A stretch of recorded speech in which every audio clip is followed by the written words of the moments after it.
Charging ahead, Nate Lucchese. From nearby Villanova. 12.5 left here in the first. And here's Beecham. He's really taken a big step forward with increased responsibility this year. It's interesting with Davis Provost. They're covering with Dwan, which is lefty on lefty. Those are always interesting matchups to watch. Oh, boy. That's going to be an over and back turnover. Here comes Syracuse. They'll wait for reinforcements, not pushing this one. Joey Spallina, number 22, with it right now. He's rapidly closing in on the all-time Syracuse points record. And there's a goal on the doorstep. Finn Thompson lets it rip for his 9th of the year, and Syracuse strikes first at Franklin Field. They did, Joe, and this is a direct result of a turnover by Penn, right? I'm not totally sure what happened there with Leo Hoffman. The ball sort of jiggled out of his stick. It gets pushed here. Syracuse gets a 5-on-4. They get it down to the wing and blister one into the top. And he uses his body well. He leans in. He can lean inside and inside roll. He can get you to sort of come on the top side. He has a very smart usage of his body when trying to dodge. After the Syracuse turnover, Penn with another chance. So Matt McMillan carrying it. Yeah, this is going to be Penn's second midfield group, Joe. So this is McMillan, and it is Chorus, and it's McClements on that second midfield group for Penn, which has been productive this year. They've gotten stuff moving. Really good defense there by Syracuse. Excellent short stick defense. Pick coming. Provost coming. Provost scores. Tie game at 1. Provost drops the hammer, going low again, and this time finds the back of the net. The difference, and if we get a highlight here from our superstar producer, Sean, you're going to see this shot is opposite the stick side against McCool being left-handed. He's going to come across the formation. He gets a pick there. McCool's left-handed, and it goes down in the other side, away from his stick. It's so hard to make that save, to take your stick all. Dish from Roa. And Penn put a little hit on Spallini that came a little high after that shot, Joe. Penn committed a lot of penalties. He committed the first 7 against Carolina. They cannot get into that momentum today where they're committing penalty. That's dangerous against Syracuse. Well, they committed the first. We'll see if it cleans up here. Bounce shot inside and a score. Greg Elijah Brown finding the back of the net and a beautiful dish to make it 2-1. It's Michael Leo, right? So we had him at the opening talking about how he has excellent assists and sees the field well. He gets it on the top side. Syracuse is moving the ball effectively. They're extra man. I'm not quite sure what happened in that penalty and why Davis Provost did whatever he did. But against Penn, Quakers looking to snap that today. He's got him inside there. Boy, that was a force. Don't love that look at all, but good recovery by Penn to recover that ball. Skane was the one who scooped it back up. Here's McMillan. Marr. Freshman jump shot, and he scores. Jackson Marr, seeing eye shot through traffic, and it's tied at 2. I'll tell you what he does well, Joe. He shoots when you're not expecting it. He's one of the best, non-expected shooters I've ever seen. He kind of gets above goal line extended. You don't really think he has much, and all of a sudden, boom, he just whips it right past the goalie. No one's expecting it to come, and it comes in an unexpected moment. I think that works to his advantage.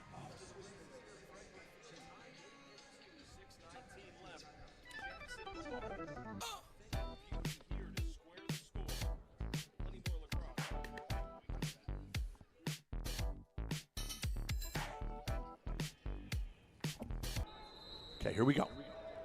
So Penn again coming out in a 1-3-2, counting from behind. We've got a whole shot clock to operate and two men up. Now they've got 2 inside double crease. Get it behind, and they're in a 1-4-1 now. Provost with a shot. Left alone and a save. Rebound. That one's pushed over the net. And Penn backing up. Good opportunity on the doorstep for Skane. Jimmy McCool looks good early, Joe. He's making saves. That's going to help Syracuse. Looks like he's seeing it very well. Marr inside. Low shot and a score. Extra man goal for Nate Lucchese. And Penn goes in front 3-2. That's the look I was looking for, Joe, to get it inside. They had rotated and cut, so originally it was Skane that was inside. It becomes Nate Lucchese, and Nate has found a little spot in there, right, where he can catch it inside, Take one look, he turns quickly, bam, goal. Great shot, great handle, really well done by Nate and by Penn. Don't want to happen today. One of them is to commit a ton of penalties. The second one is to commit turnovers, because you're handing an opportunity to Syracuse, and Syracuse is now and always has been a very opportunistic team. They love feasting on opportunity, and if you keep allowing them to play man up, they're going to score. So Penn's got to stop committing penalties and play good, disciplined lacrosse. Roa starting things off. Now Spallina being harassed. Physical defense once again from Penn. Shot from distance and a score. Michael Leo stepping outside, and he fills it up. 9th goal of the year for Leo. And the second extra man goal they've scored today, off of not the smartest penalties by Penn. Leo's just so smart and effective, and he glides past people, so he catches it here, gets to the inside, left-handed, opposite stick low, perfectly placed. Another penalty upcoming. Boy, Penn, it just feels like sometimes they get the shorter end of the stick in these games, where some of these chintzy little, like I think that's an interference call maybe, or that was the gesture from the official. I didn't see it, but boy, that happens every time down on most defenses, right? I played most of my life inside the crease. You're going to get clubbed constantly. It's just the way it goes. So to pick out these little kind of ticky-tack calls, I don't know. It's either got to go both ways or neither way. Hughes up, man up again. And they've been lethal with their EMOs. Nice skipper. Another nice open skipper. doorstep goal. Elementary delivery. Ted Rawson, the freshman, able to deposit it right in the back of the net. And Syracuse, the 4-3 lead. Rawson from just across the river at the Lawrenceville School powerhouse. That's the look they're trying to get, Joe. These diagonal looks across the formation. That's when things break down very quickly for the defense. Another good face-off win for Penn. Really, his stick's attached to his glove. Trying to detach, and that does happen. So Penn possession, they have been, things could change in lacrosse. At this point, dominant at the face-off act, 6-1, and the one, you don't want to call it fluky, but it could have easily gone Penn's way at the very beginning. Yeah. Penn played better offensively in the first quarter than they have in the second, right? So Jimmy McCool, for example, he still has 5 saves, which he ended the quarter with. They need to generate shots, which they haven't shown they can do in the second quarter. And Syracuse's defense has been good. McMillan dodges in and scores. Great play. They needed a goal. They needed confidence. McMillan, the senior, netting his first of the year, and it comes at a big time for Penn, even at 4 apiece. Great play. Again, you've got a left-handed goalie. So Penn, extra man again, not successful last time, and didn't really have great shots either. Let's see if they get some cutting going or some motion. After all of that, I believe I just heard the PA announcer here at Franklin Field say unsportsmanlike conduct. Got it. On Anderson. It's a full minute, by the way, so they've got a minute to operate. They've got to get more movement, because Syracuse is comfortable to sit right in the spots they're sitting in. They're not moving much. There's no disruption. Skane and Marr trading places there. Marr bumps it low. Lucchese back to Marr. Skane lets it rip. Top cheddar. Wow. That Griffin Skane, man, he can shoot the ball. He's a right-hander. He likes it right-handed. They didn't really get a great shot, but they got a good enough shot, and finally they're taking a lead here. Skane had 4 against UNC and showing off that shooting ability. Wow. Penn back in front 5-4. The first one of the game. And they have not won since. Yeah. Mac Eldridge loves to kind of run down the gut in these situations, but they never really throw him well. Let's see if they chuck it to him once. Nope. And now Penn's going to sub. McMullen's going to come off. Syracuse will sub on their D guys. What do you want to see differently from Penn offensively? I want to see more movement, Joe. In the old days, people would cut. They were constantly cutting without the ball. They were moving without the ball. Now it's more dodging and sort of on-ball picks, not as much off-ball movement. Love to see Penn get back into the flashing and cutting. And wow. Oh, a laser beam from Beecham. Great shot by Beecham. Surprising, because that was stick side. And, it was a good, hard, ripped lefty shot, which is great play by Beecham. I sometimes think Jimmy McCool guesses low a little bit. Lefty goals have that tendency to swing downward. He kind of steps off, left-handed, comes high and hard, goal. Has not been fooled yet by Syracuse's hidden ball trick that they've tried no fewer than 3 times. They've gotten away with that, though. Gary and Paul Gate used to pull that move, and they would sometimes get it with Tommy Marichak and all these great Syracuse all-timers. So you got to give it a shot, keep tradition alive. Oh, ball's loose. Penn scoops it up. Good control help by Sullivan. They've got to show him help, though. You always want to be helping those long stickers. Penn's got numbers here. Provost going to pick up a screen. Paul Van Bastelar was in the mix. Looks like he might be sticking around as well offensively, at least for now. Provost dodges in and scores. Davis Provost makes it a 3-goal lead for Penn, and they're putting some distance between themselves and Syracuse. They really are. That Provost, man, you can say whatever you want about that kid. He is tough because he's coming there and he knows he's going to get slugged, and he comes anyway. So he comes underneath against Billy Dwan. He's coming. Here comes a slide. Boom! He knows he's going to get hit the whole way. I agree, Joe. It's a really good point. Got to stay on sides here. Yeah. So something is stifling Syracuse's offensive flow. Is that Joey? I mean, the guys that I'm looking for, and right from the beginning we said we're Leo and Roa. They're so good, but they're just not getting a lot of action. They're not getting clean looks. So they've got to generate better offense, better quality shooting. Not saying you have to score, but you got to show more. Get rid of it. Skane somehow still has it. I thought that was going to be a turnover myself. Dropping the hammer from the wing on the score. How good is Jackson Marr, the freshman, getting it done again? Yeah, he's just such an opportunist, right? He gets into the right spots. He's an effective shooter. He's a high percentage shooter. He got in the right spot. He caught it. He took one look. Here it comes. Skane's about to get it turned over. Somehow runs through a double or triple. Then he's going to come around right-handed. Here's Marr. Nobody there to cover him.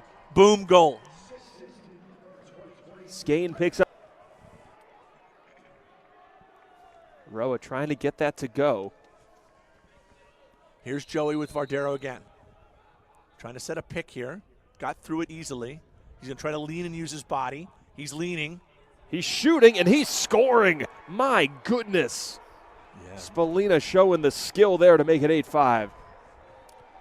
Joey likes to lean and use body to get leverage, either on the inside roll or to get topside. In that case, he sort of scooped it backhanded. But, man, that is a perfect chance to double or help because he's totally stagnated. He's not running left or right or up or down field. You can come and take that ball away from him quickly. It's a high-risk play. Dante Bowen on the carry. If you're Syracuse, you're dying to pull this thing to 8-6, knowing that it'll create tension for Penn. It's one thing to be up 8-4, feeling like you've got it. 8-6 is a whole new ball game. Nice check. Lucky that it went right to Joey. Pass doesn't connect. Ground ball. Battle for this one again. Syracuse has been so good at getting those ground balls. They are again. Inside a feed and a score. Spallina finds Thompson. And there you go, 8-6 with 12.6 remaining. Here come the Orange. Here they come. This is not what you wanted if you were Penn. This is not what you wanted to happen. But a flag is down here in the middle of that celebration right in front of the Penn bench. We'll see about that. Looks like after the Finn Thompson goal, which was a beautiful connection from Spallina, it's going to be something unsportsmanlike. Boy, the officials have had a major part of this game, Joe. Just the different penalties there. Calling that one in the crease, which I didn't think was the case. Ball's loose. Hold is the call by the near side official. Syracuse ball down 2. Nice play to run that ball out. So if you're Syracuse, you're thrilled with that situation. You had a whole minute of man down. You kill the whole penalty. Now you've got a ton of time to operate on offense. You pull this to 1 goal, Penn's going to get tense. It changes everything. If you're Penn, you want to stop here for sure.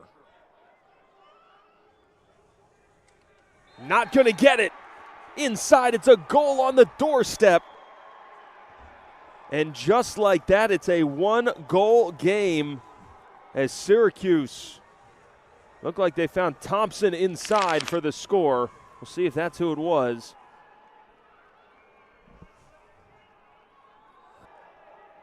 Jackson Marr. What was that? They've reset the shot clock on accident. Now it's back to 15. Sorry, no reset. Gotcha, Joe. Thank you. Marr's going to try to get above goal line extended. Feeds inside. Not much there. That was a challenged pass. Lucchese not open. Here comes Syracuse. Another chance to tie here. Bolanino able to get it off. Spallina whipping it wide. Feeding inside again. Shot and a score! Spinning pole goal for Syracuse. That's unbelievable. And it's a tie game. Billy Dwan all the way down, right on the doorstep, and put it on the spin cycle for the score. And only Syracuse would make that pass, and only Syracuse could score like that. They're not going to throw the ball, most teams, to a long pole who's cutting down the backside, but at Syracuse, they're going to throw that ball. 1.9. Flung into the middle. Ooh, no shot off from Beecham. Yeah. And like you said, bonus lacrosse coming your way. 8-8 game at the end of regulation. So in its final game of the weekend. If you're Penn and you win this one, it's a signature win. If you lose, it's a crushing blow, having been up 8-4. Oh, it's going to be won by Mullen. And he's got numbers. Mullen has space. Syracuse will be patient here. Mullen goes off. And the Orange will have the chance to strike first. It's Anderson. Boy, Eldridge had his number for like 3/4 of the game, and now all of a sudden it flips. Here comes Syracuse. Roa rolling behind the cage. Swims through, back up top. Leo has a step. Leo shoots. It squirts through for the score.